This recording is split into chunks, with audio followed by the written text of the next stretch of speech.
Arvoisat valtuutetut ja muut läsnäolijat. Luin tuon esityksen läpi ja rupesin miettimään, että mistä tästä ollaan nyt taas päättämässä.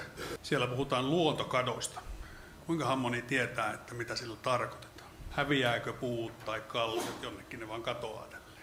Ilahduksekseni, kun tätä kyselin tuolla, niin pari ihmistä jopa tiesi, että mistä on kysymys. Tämä termi tarkoittaa sitä, että eliöstön lajimäärä jotenkin merkittävästi pienenisi esimerkiksi sukupuuttojen takia.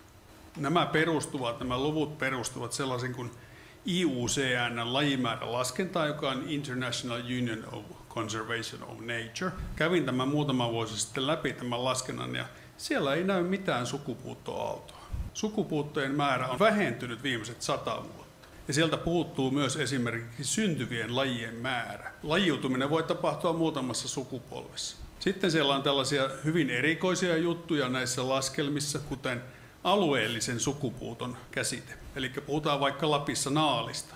Niin kun viimeinen naaliperhe juoksee sinne Venäjän rajan yli, niin Suomessa tapahtuu alueellinen sukupuutto. Tämähän on aivan uskomaton käsite, mikä tässä on luotu. Sitten kun ne naalit juoksee takaisin Suomen puolelle, niin on ilmestynyt yksi laji lisää, mutta sitä ei näy missään laskelmassa.